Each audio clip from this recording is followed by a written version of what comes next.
Bismillah ar-Rahman ar-Rahim. Alhamdulillahi Rabbil Alameen. Salatu wassalamu ala Rasulillah. So, inshallah, we'll be in the fourth chapter of Nisa, the woman, and we will be working on verse number 34.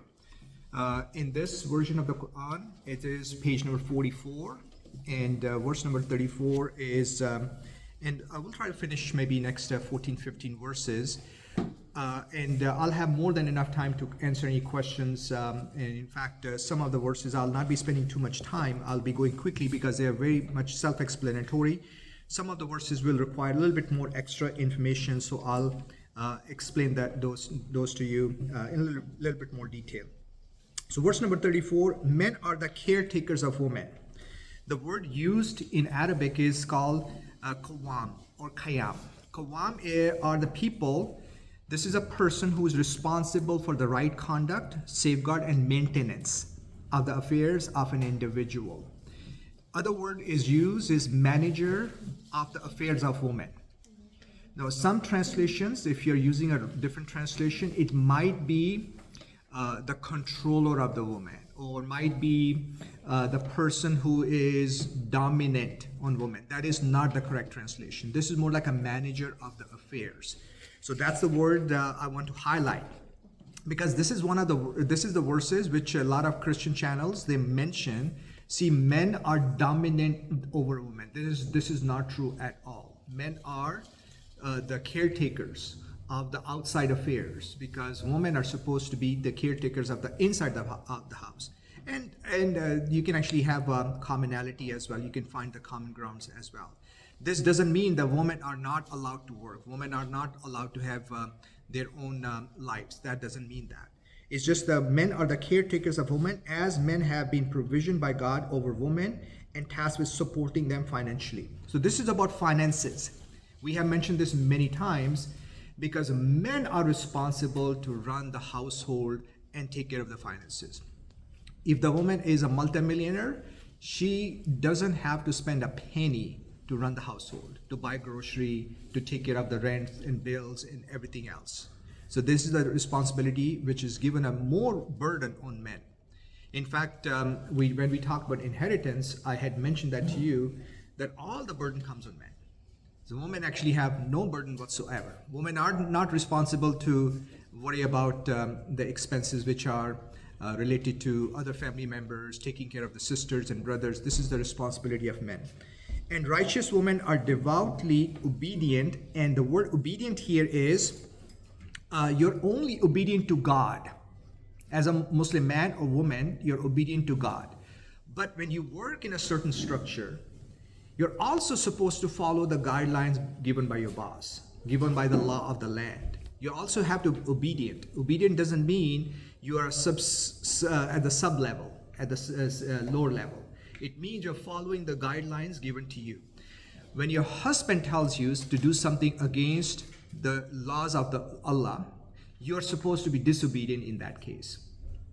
So if he says, you know what, you can put a bikini on and go to the beach, you say no, this is forbidden. You have some drink, absolutely not.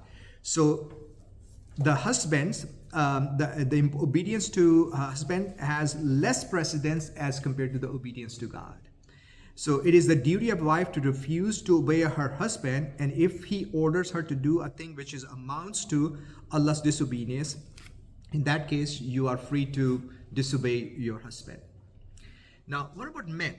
Are they supposed to not listen to the guidelines of Allah? Absolutely.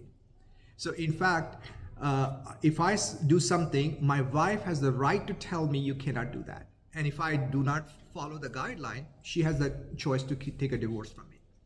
So she has the full freedom to tell me what's right and what's wrong as far as the obedience to God is concerned. And when alone protective of what God has entrusted with them. And if you sense ill conduct from your woman, advise them first. So have the consultation, have the counseling. If they persist, do not share their beds. If you feel that you tell your wife, do not talk to your ex-boyfriend or person you like. We are talking big issues here. We are not talking about didn't cook the proper food. We are not talking about that. This is a big marital issue. If they persist, do not share their beds. Don't sleep in the same room. don't have the emotional connection.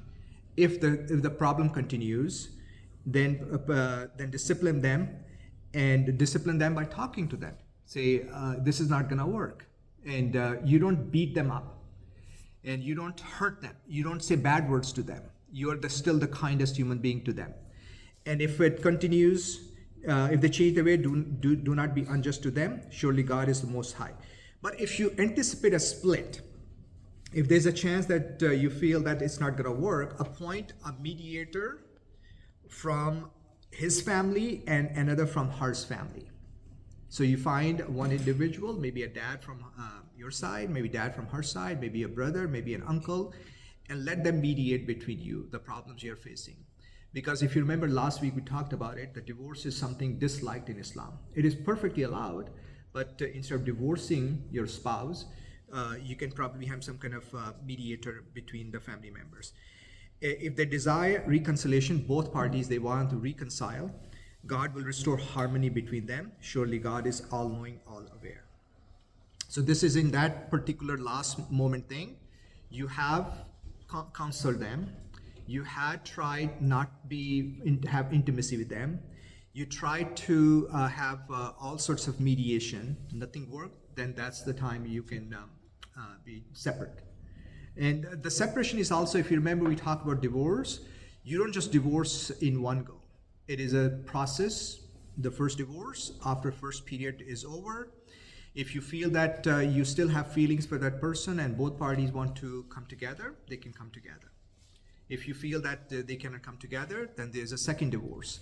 After the second divorce, if you feel that you still can come together, then there must be another nikah between the parties.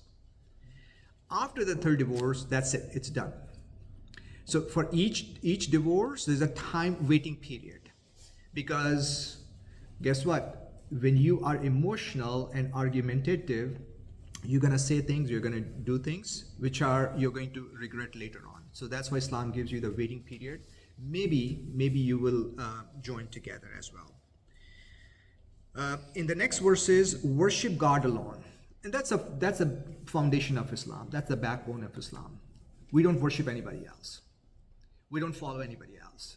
Last we were talking about Sufis, and we don't follow any saints, any other individuals. There's no such thing.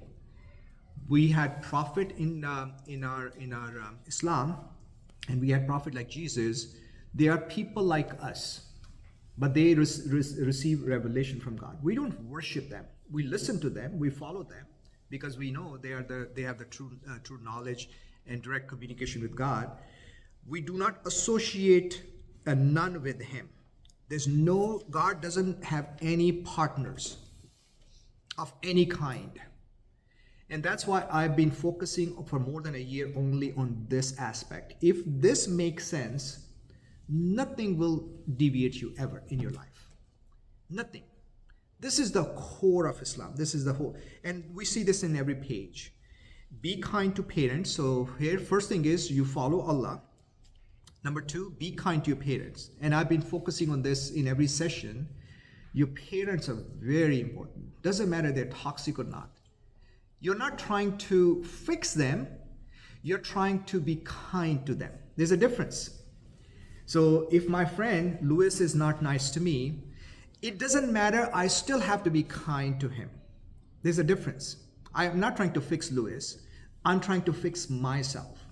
So we actually look internally how we can be kind to our parents. Number two. Number three, orphans.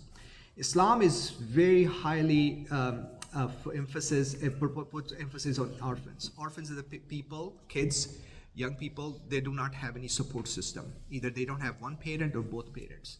So Rasulullah said, orphan and me will be like this in the paradise, the highest paradise, when you take care of orphans. Number four is the poor. And now we can define poor. In Southern California, a poor person could be making $50,000. In $50,000 in another country, you are the wealthy person. But according to the standard of this land, the person might be poor. They might have, they can't even pay their rent. When you make $50,000, your take home is like $2,900 a month. If your rent is $2,500, You have $300 left for everything else. You're very, really poor.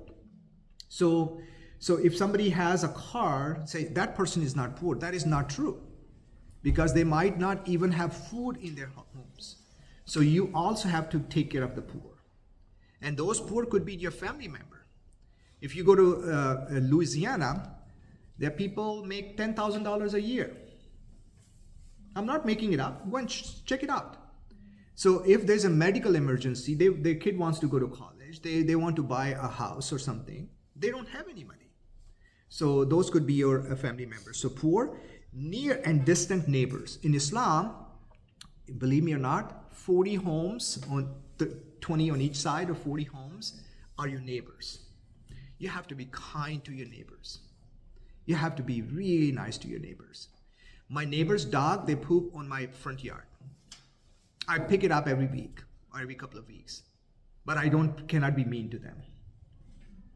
And I told them a few times. He says, well, what can I do? But we have to be kind to your neighbors. When Prophet was a new prophet in Mecca, there was a lady, she used to throw trash on him whenever he passed in the alley, in the street. Every single time she threw trash on him from the top of her roof. One day she did not throw trash on him, and he knocked on the door, and he found out she's sick. And he was very sorry that she's sick, and he said, can I get you some food? She became Muslim. When you're kind to people, and when you are during Eid, the special times, even during Christmas time, send them food. Send them some kind of a gift, so they recognize you're a kind human being. You have a hijab on, or they know you're Muslim, they will recognize. So another one is your neighbors, close friends. So your friends, many of you should become friends to each other. You have to take care of them, keep their trust, keep their secrets, take care of them. They need a ride to the airport, give them the ride. They want to switch, change, or need help in moving, help them.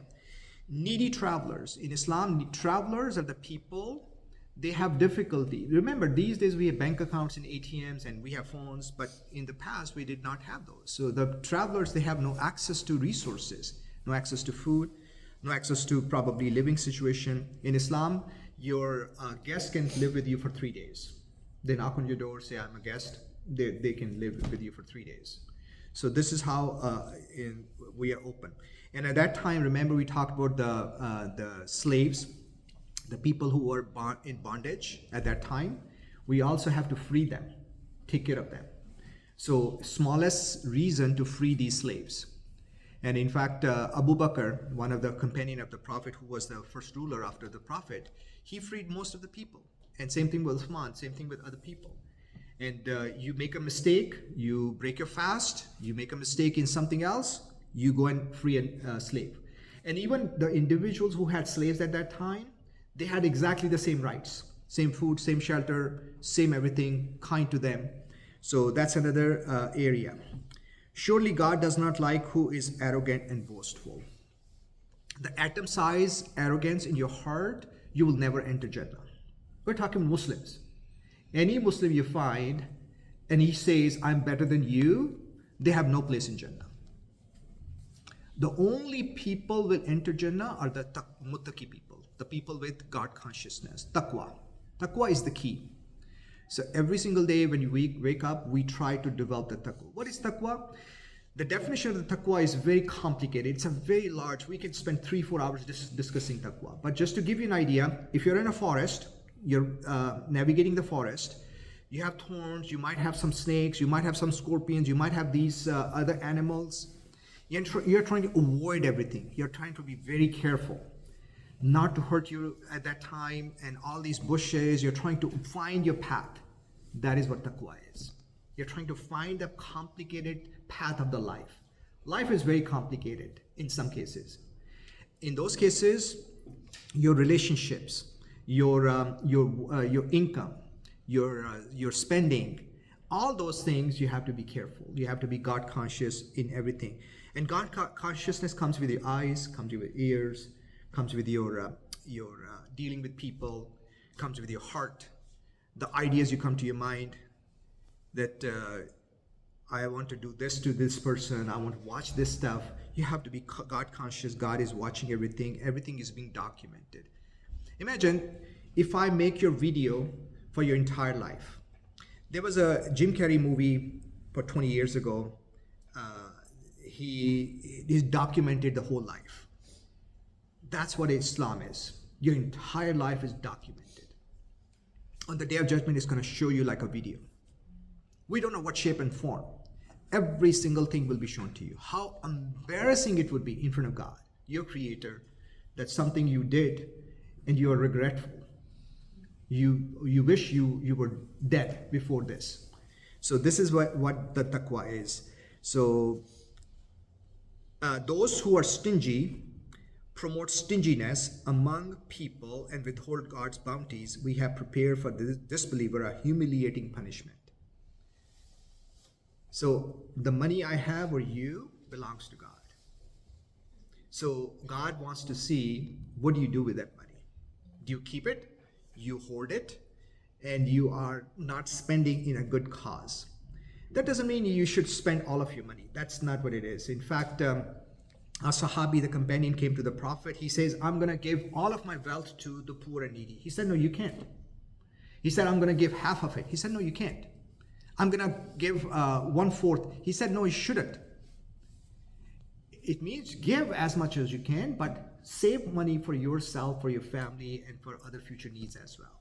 So Islam is not saying, by the way, how much is the zakat? 2.5%. So 2.5% is the minimum. That's the required by religion. If you're wealthy, for poor people, there's no zakat. If you don't have income, about $7,000. If you don't have $7,000 in your bank account, you don't have to pay zakat. If you have 10,000, then 10,000 zakat is, Daniel, how much is $250? $250, you go to a dinner one time, it's $100. In a nice dinner, $100. It's not, and coffee is $6.95 in Starbucks. So I always tell you, I buy a box of 100 tea bags, maybe $4 or $5, and it goes for her entire month. So, but it's your choice. It's your choice. But whatever you want to do, you cannot be stingy. And you start with yourself, spend on yourself, on your development, on your education. Go to your parents. They need money, help them. You cannot give zakat money to your non-Muslim relatives, by the way. You can give charity, you can give sadaqah, you can give other donations, you can do all sorts of things. Zakat money is only for Muslim community. But please spend on your parents. Spend on your brothers and sisters. If somebody has a car accident, your brother or sister, your cousin, help them. And we have these days Launch Good and other kind of ways to raise money. Even your $50 contribution can be $100,000 for those family members. So don't be stingy. And the way Allah puts it, the stingy people will be in the hellfire. So be careful when you are not spending money. By the way, Rasulullah sallallahu alaihi wasallam guaranteed the wealth spent on charity can never decrease your wealth. The money spent on charity can never decrease. And another place is it increases, you get a return by 10 times. 10 times, 100% you will get it back. And in fact, I can give you numerous stories in my life, and I've shared many of them with you, that within a month or so, I get checks, I get offers, I get stipends, I get all sorts of things. And inshallah, you will experience the similar thing. Number 38, likewise for those who spend their wealth to show off and do not believe in God or the last day, whoever takes Satan as an associate, what an evil associate they have. Now let me spend a minute on show off. Show off is, I buy a Porsche to show other people, to my neighbors and friends, I have a Porsche. That is show off. It is based on the intention of the heart. I have a beautiful hijab and I just want to do for show off. Not because I like it or because it's beautiful, show it to other people. That is considered a major sin in Islam. Following the Joneses, to impress the Joneses in Islam, it's forbidden. In fact, in some cases, show off is a minor shirk. On the day of judgment, Allah will say, you were trying to show off to those people. Your reward is go to those people. And those people might be in hellfire already, God forbid. So please understand that show off is completely forbidden in Islam. Does that mean I cannot have nice shoes, nice house, nice car? Absolutely not. You can have anything you want, as long as your intention is not to show off to other people. Your intention is you're doing it for yourself, for your family. You can acquire anything. You can make $1 million, $100 million. You can invest your money. And I can tell you, Daniel and we were talking on WhatsApp, you can make a lot of money. You can make a lot of money monthly basis. Just if you have to go, you can go. And you can actually start a business. And inshallah, many of us, and you'll notice that if you had an experience to go to mass convention, I know Sister Caitlin, you had, and Sister Yasinia and Sister Yasmin also, that Muslims are very, very, very successful people. So the whole idea is that you are not doing to corrupt the society. Show basically corrupts the society, that some individuals say, I cannot be like this person. Same thing with your beauty. Keep the beauty to yourself. You don't have to beautify yourself, male or female, to show off to other people. That doesn't mean you cannot look good. You can look good as much as you like. Your intention is not to show off to people. Number 39, what harm could have come to them if they had believed in God? God is asking a rhetorical question. Why don't they believe in God? Why do they believe strange things, strange ideas, everything else except God? And the last day. So remember the 6 pillars of belief. There are 6 pillars of belief. We're not talking 6 pillars of Islam. 6 pillars of Islam are different. 6 beliefs are believe in one God, the angels, the prophets, the books, the day of judgment, and your destiny. Those are the 6 pillars of your belief. If you believe in God, that is the biggest belief in Islam. You say, you know what? Belief in previous books, previous scriptures, I don't have access to them. I'm going to wait on that one. But I believe in God, in one God. That is the core belief in Islam, believe in one God. If you have that one, everything else will be in the right place. The second thing God is mentioning here is the Day of Judgment. Why Day of Judgment is important? Because Day of Judgment, we will fix our actions in this life. If we don't believe in Day of Judgment, then we can do whatever we want to do. And donate it from what God has provided for them. So God actually loves people who donate. In fact, the person who dies on the Day of Judgment, he or she is going to say, can I go back on earth so I can donate more money? This is the one action people will be begging God, can I go back and donate more? God loves people when donate. And remember, I mentioned 4 things. There are 4 T's. Your treasure, your money, your talent, your time, and your thought. 4 T's. I actually added the 4th T myself. When you go to these corporate conferences, they also always mention 3 of them. I added the 4th one. So treasure is basically you donate your money. You donate your talent. You are expert in social media. You're expert in certain other areas. So you talk about, for example, Sister Amanda, you talk about healthcare, for example, or you talk about something to do with expertise in your area. You were talking to me about your area. So Daniel, you're a doctor. You can talk about providing some sessions in that area because you can provide whatever you can provide. And the last day, and donated from what God has provided for them. And God has perfect knowledge of them. Indeed, God never wrongs anyone, even by an atom's weight. God will never God will never oppress you. God will never be unjust to you. God is the most fair and just to you. And if it is a good deed, He will multiply it many times. In Arabic terms, they say 70,000 times, 70 times. 70 is a key word. It doesn't mean exactly 70 times. It means many, many times. It's up to God how many times, how many rewards He wants to give it to you, based on your intention. If I do a same thing, I might get one reward. If my intention is really pure, really sincere, it might be thousands of times reward. So based on your intention, many times over, and will give a great reward out of his grace. Number 41, verse number 41 is, there was a Sahabi, the companion of the Prophet, Abdullah bin Zubair. He had a good, beautiful voice, and Prophet actually asked him to recite the Quran. And he started reciting the Surah Nisa, this particular surah.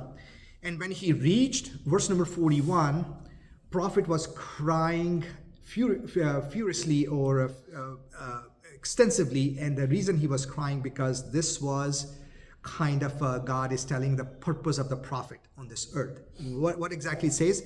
So how will it be when we bring a witness from every faith community? So Jesus will be brought and his nation will be following him. And God is going to ask Jesus, did you deliver my message? And Jesus will talk to his nation, his disciples, and everybody who really follows. Could be monotheistic and could be other Christians. They claim they're following Jesus. And Jesus will say, I gave your message, O God, to my nation. Moses, his nation will be following. Abraham. Some prophets will have thousands, millions. Some prophets will have one person. Some prophets will be by themselves. Nobody will be there to follow them.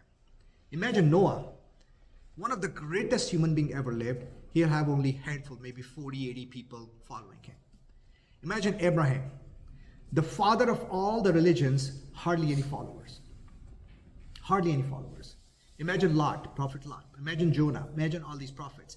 So Prophet Muhammad, so I'm going to finish the verse, from every faith community and bring you, O Prophet. So God is telling the Prophet Muhammad, sallallahu alaihi wasallam, O Prophet, as a witness against yours. This is a heavy burden.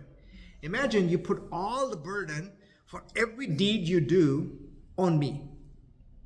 If any one of you do anything bad, commit any crime or sin, I am responsible on the day of judgment. So Prophet could not handle this, and he would cry when he used to hear this verse. This is a very heavy burden on the Prophet. So on that day, those who denied God and disobeyed the messenger will wish they were reduced to dust. Remember, on the day of judgment, the death will be killed. There'll be no more death. Nobody will ever die again. Neither in the paradise nor in the hellfire. There'll be no death. So they will beg God they can die. They wish they can become dust. So they don't have to be accountable for the deeds they did. And they will never be able to hide anything from God. And say, well, what about the mistakes I made today or yesterday? Well, when you say, Astaghfirullah, God forgive me. God forgives everything. God is very forgiving. So, number 43, O believers, do not approach prayer while intoxicated. So, remember in Surah Baqarah, we read something similar. If you were with me, I'm going to give you the page number. Again, if you are reading this version of the Quran, go to page number 18. If you have this, otherwise, if you don't have page number 18, the same version, go to the second chapter, Surah Baqarah, the cow, and go to verse number, I'll give you the verse number, 219.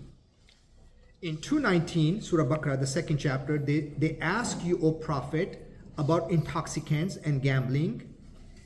There is a great evil in both, as well as some benefit for people. But the evil outweighs the benefit. So this was the first part of the whole process. God acknowledges there's some benefits in gambling and lottery.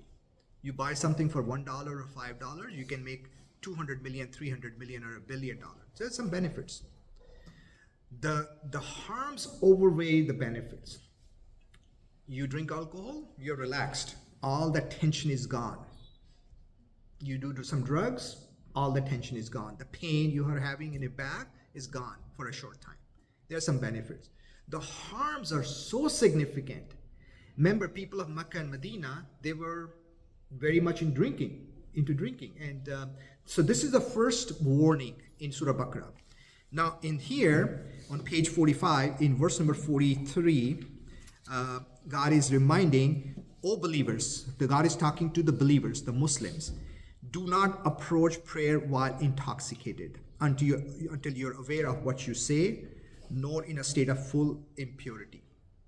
So God is telling, this is how people were praying, even in Medina. Remember, this verse, this chapter is revealed in the 3rd or 4th year of Hijrah. Prophet spent 13 years in Makkah as a prophet. This is 3rd or 4th year in Medina.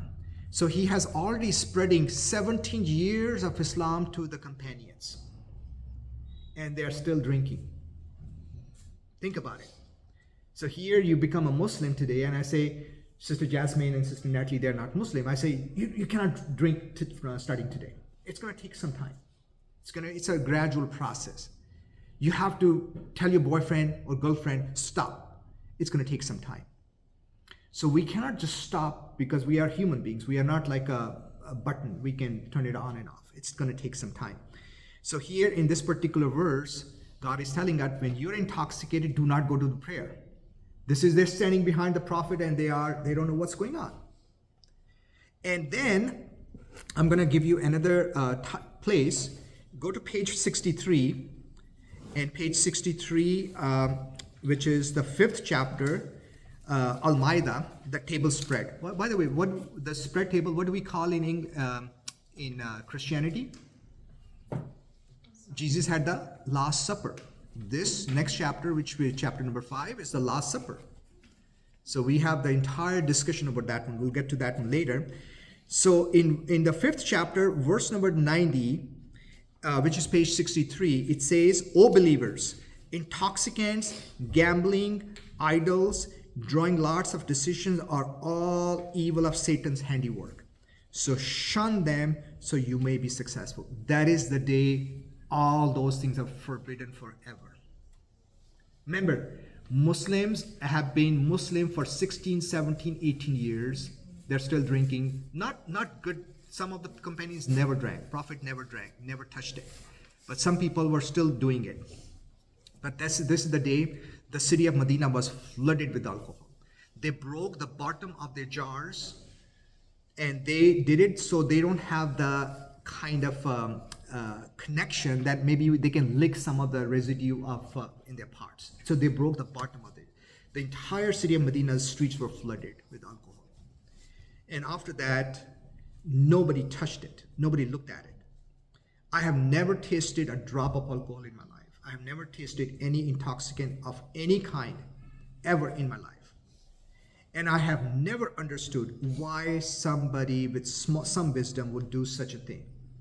Yesterday, my 11-year-old daughter and she teaches me, she becomes a teacher and she teaches me lessons.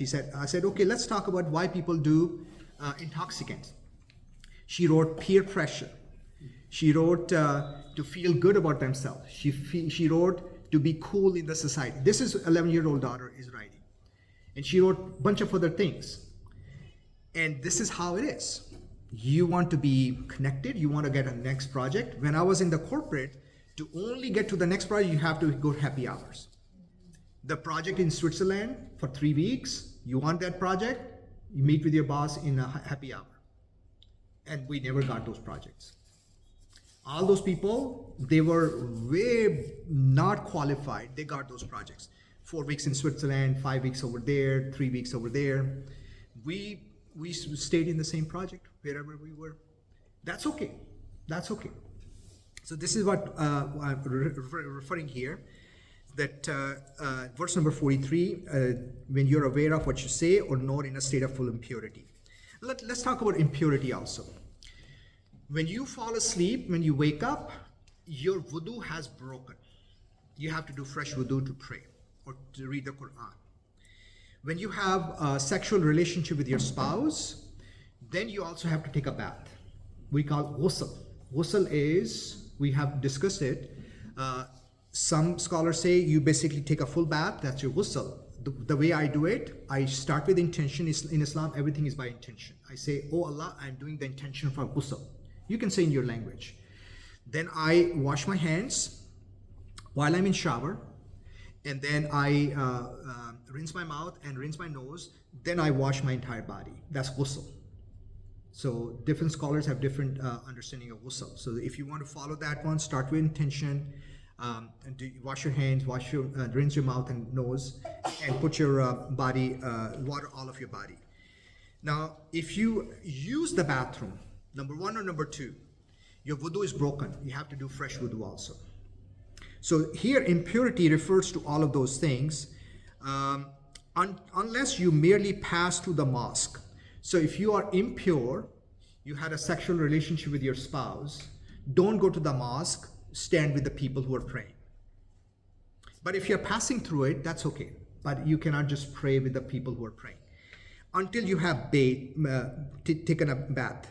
But if you're ill on a journey, let's say you cannot put water on your body, you're ill, certain diseases. Actually, one Sahabi died at the time of the Prophet's life because when it was required to take a bath, and the two Sahabi were traveling in the desert. Remember, in desert, there's hardly any water. So the one Sahabi said, well, I know for sure you have to take a bath before you can pray. He was very ill. He had an injury in his head, some kind of injury, and he actually died. So then Islam allowed them to do tayammum. So that's what it's going to come. Tayammum is, we'll talk about that one. So if you're ill or on a journey or have relieved yourself, like you use the bathroom, or being intimate with your wives or husbands, and cannot find water, there's no water available, what do you do in that case? You say, well, how that's possible? You cannot find water? Yeah, go to other countries. There's no water. There's no water. In fact, in many countries, for 12 hours a day, there's no water. You only have a short time. Water comes between midnight and 2 a.m. You have to fill your jugs. You have to fill your pots and everything. Yeah. In Jordan, you had that issue. Mm-hmm. So you go to any country, there's no water. In Africa, you have to mile 15, and again, this might look a cliche, but 15, 20 miles walk is normal. In Pakistan, there's no water. So in your lifetime, millions of people will die because there's no water left. There's only 1 or 2% water left in the world, which is a drinking water. So there's no more water left. We're not talking about the ocean water. Ocean water cannot be consumed for those purposes. So cannot find water, and purify yourself with clean earth. So this is what you do. So you had relationship with your spouse, you had used the bathroom, you have you were ill, you cannot take a bath, or you had some kind of other issue. You touch the ground, which is a clean ground, soil, any outside soil. You touch it. You do this 3 times, and you do this 3 times on your face. Some scholars say you also do wipe your elbow. You don't touch, you don't put the dust on your body or clay in your body. That's not what you just touch it. Why do we have to do such a strange thing? God wants you to do something before you do something else. Remember, I always give an example of Mary. She's about to deliver Jesus, and God say, shake this palm tree. The biggest MMA fighter cannot shake the palm tree. And she's about to deliver Jesus, peace be upon him, as a baby. And he's asking, he wants to see action from your side before he provides you any assistance. That's the principle in Islam. A companion came inside the masjid, inside the mosque, and he left the camel, and he came inside. Prophet said, go and tie your camel. This is the example we always use. He said, oh, tawakkul Allah. It's an Allah's trust. He said, tie your camel, then tawakkul Allah, then trust Allah. Do your part first before you trust God. I open my mouth, oh, I'm Muslim, I'm going to get food from Allah. You're so stupid, you should not be living to thinking like that. I'm sorry I'm using such a strong language. In Islam, you have to do your part. You have to go and find living. The birds, when they wake up, they have no work or manager or corporate. They fly. By the end of the day, they come full bellies. They trust Allah, but they have to do their work as well. Bees, they go and look for these flowers. They trust Allah, but they do their part as well. So here, you have to touch the ground, wipe your hands, Some scholars say up to elbows. Some scholars say only the hands. Most of the time it's just the hands and your face. You're clean now. You can pray. So you will have incidents in your life. I think one time or twice I had to do tayammum. This tayammum is wudu. It's like ghusl. You cannot find water. That's what you can do. So that's what is being referred here. And cannot find water, then purify yourself with clean earth, wiping your faces and hands. And clearly shows faces and hands. It doesn't say elbows. But some scholars, they take hands, the full thing.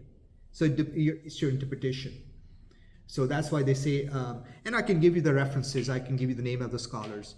So if you follow, if you say, you know what do you do? I'll just do my hands. Hands and my face is 3 times. Face 3 times. So that will be your tayammum. And God is ever pardoning, all forgiving. Any question on this one, guys? About tayammum or... the tayammum literally means to turn to. Turn to Allah. But in order to turn to Allah, you basically cleanse yourself for whatever issues you have. And the tayammum helps keep alive the feelings of cleansing oneself and the sanctity of the prayer. Even one is not able to use water for a long time. Thus, a Muslim will always keep in view the rules of purity and cleanliness. Cleanliness in Islam is half of your deen, half of your faith. If I sit with you and if I smell you, you are not a good Muslim. You are not a practicing Muslim. I know some of the people, they don't use the deodorant, they don't use... In Islam, using the perfumes and colognes, this is one luxury in Islam. You should spend money on your colognes and perfumes. It is kind of, for women, you have to be careful because you do not want to attract opposite gender with your smells and perfumes. But the idea is you always look clean, always have, do your best outfit, best ways you can, you should not be presenting yourself to the society which is like you look, what's the word, horrible? Whatever. Yeah, you look like, you have $5 million in your bank and you look like a beggar. This is highly discouraged. You want to be presentable. You want to look nice. In fact, many times in Islam, again, I'm going to throw my biases. Anybody who claims a Muslim scholar and they're big belly, I don't listen to them. You say you are discriminating about weight of the people? Yes, I do. Islam says you cannot overeat. It is forbidden. You cannot overeat. Rasulullah said 1/3 is food, 1/3 is water, 1/3 your stomach should be empty. How do you get overweight? And you are pretending to be a Muslim scholar? I don't believe you. Same thing with doctor. You go to a doctor, he's 500 pounds, and you are asking, how do I lose weight? You're in the wrong place, guys. So understand what I'm saying. I'm putting my bias in front of you just to give you an idea that the person you're listening to, they might have a nifaq in their heart. What is nifaq? The seed of the hypocrisy. Anybody who has a hypocrisy is going to reflect on their faces. He says, you are my sister, I want to take you to Starbucks and I want to discuss Islam with you. They're looking to sleep with you.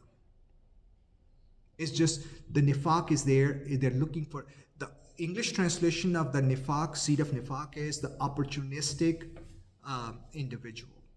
They're looking for an opportunity to score on you. So please be careful. So those individuals, again, these are strong words and strong language. So you are going to come and meet those individuals. So in Islam, you have to protect yourself. You are here for sake of God. If you meet a scholar, says, you know what, there's a lot of noise here, let's go in my office alone. Let's close the door. There's a seed of nifaq there. Be careful. So I know I mentioned this many times, so I'm just mentioning over here as well. So God is all forgiving and all pardoning. Couple of more things.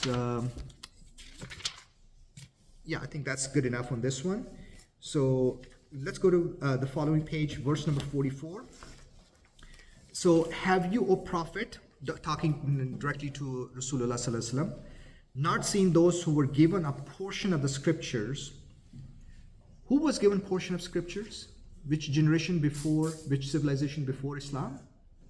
Christians, Jews, David, peace be upon him, Abraham, peace be upon him, is referring to those individuals. Yet traded for misguidance. Change after change after change. We can't do this, we can't do that. We want to change this way, that way. Let's include this, let's exclude this. And wish to see you deviate from the right path. They want you to the woman rights. Well, in your own Catholic system, there were no woman rights. There was no such thing. Anybody talked about science, they were killed. Go and study in Europe. All the scientists were killed or they were in jail. So, animal rights. Go and study in Australia, in North America. People came from Europe, here or Australia, wiped out every single living thing. Literally.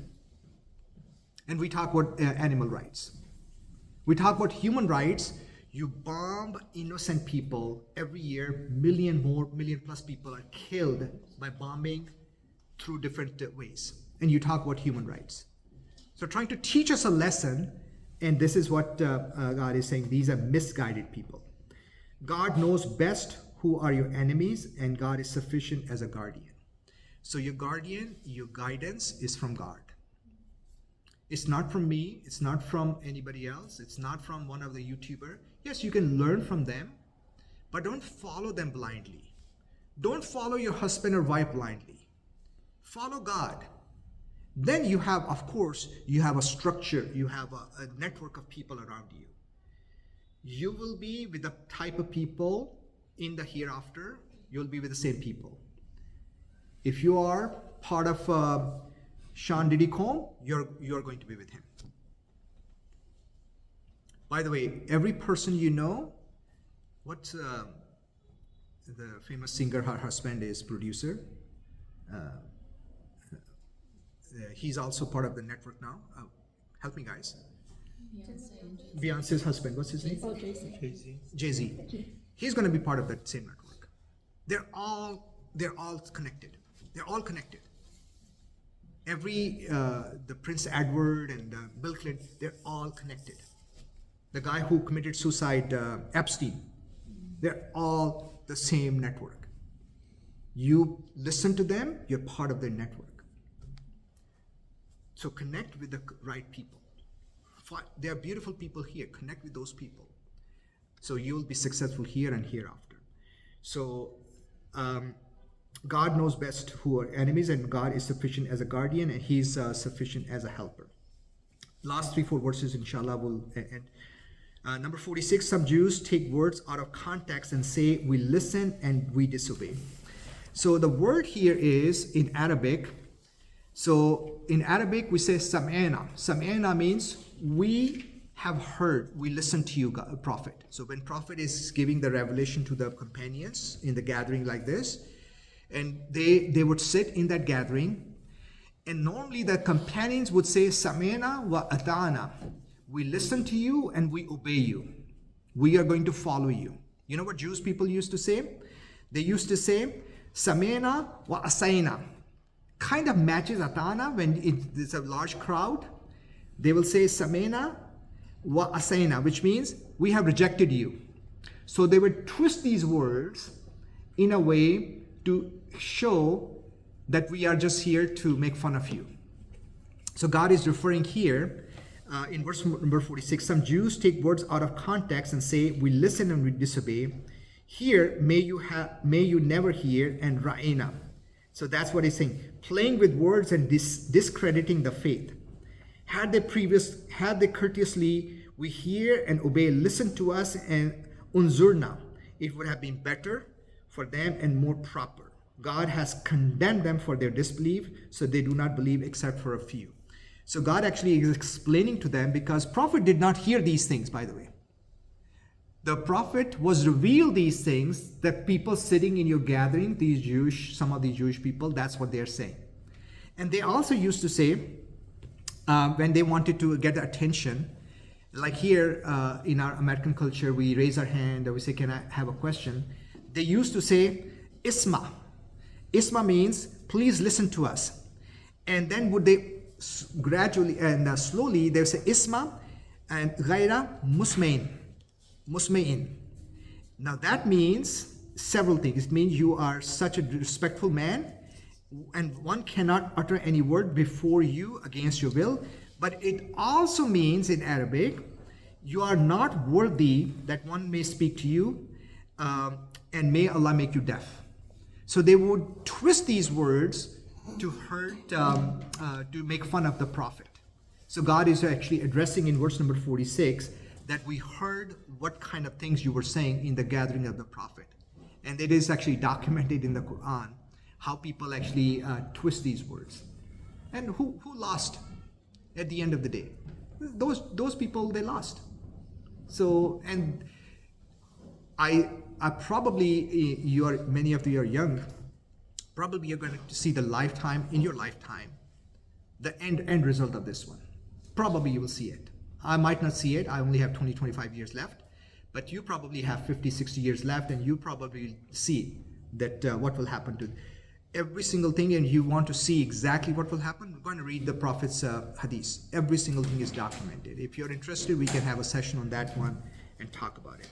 Number 47, O you who are given the book, talking about the Jewish and Christian people, believe in what we have revealed, confirming your own scriptures, all the things you believe, the day of judgment and the Jesus and Mary and everybody. Before we wipe out your faces, turning them backwards, Allah is giving them such strong warnings, turning your faces backwards and wiping your face completely. We condemn the defiant as we did to the Sabbath breakers. Sabbath breakers are referring to Jewish people. And God's command is always executed. Number 48, indeed God does not forgive associating others with him in worship. So this is one thing which you read every page. God will never forgive any other God, any partners with God, any other children of God, any other. Jewish people used to say that angels are the daughters of God. Very strange ideas, because they want to understand and rationalize everything. Okay, Christian got a son, what do? Okay, these special angels, they are the daughters of God. So very, very strange things. There are fire worshippers here in Iran, in Pakistan, in India, Zoroastrian. They worship fire. They have fire running for like thousands of years, and they worship fire. There are people who worship sun and moon. There are people who worship stars.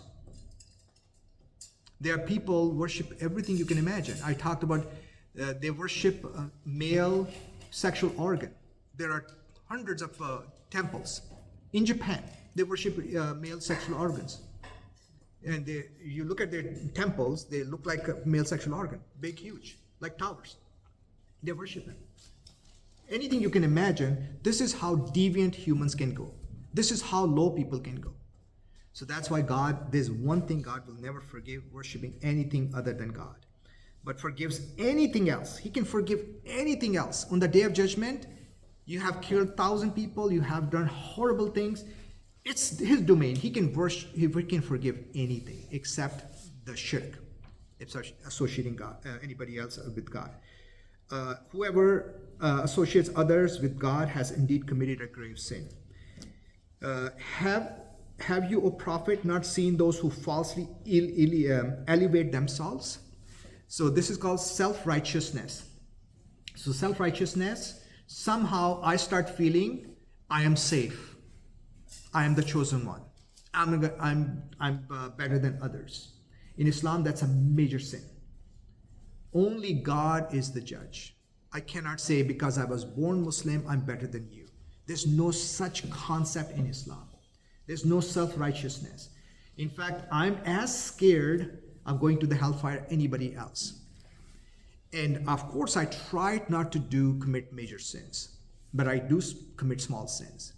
I do say things, I just use the S word in recording, and I do things which are not appropriate. I should be nicer to people, kinder to people. I should be spending more money. I should be doing better things. So, and that's what we are referring here. But forgives anything else. Sorry, have your prophet not seen those who falsely elevate themselves? It is God who elevates whoever he wills. God actually gives you the status. God gives you the money. God gives you the beauty. What did you do to earn that beauty? Nothing. You were born like this. He gives you that beauty or the height or the wealth, or you were born with two parents. You were raised, you went to college, you went through the whole process. It is God. And none will be wronged even by the width of the thread of a date stone. So on the day of judgment, nobody will be wronged. So whatever you have done, Allah will appreciate whatever wrong you have done. We hope that Allah will forgive us for our misdeeds. The last verse, inshallah. So how they fabricate lies against God, and this alone is a blatant sin. So any lies created by those individuals will not be forgiven. So thank you very much, and inshallah we'll continue.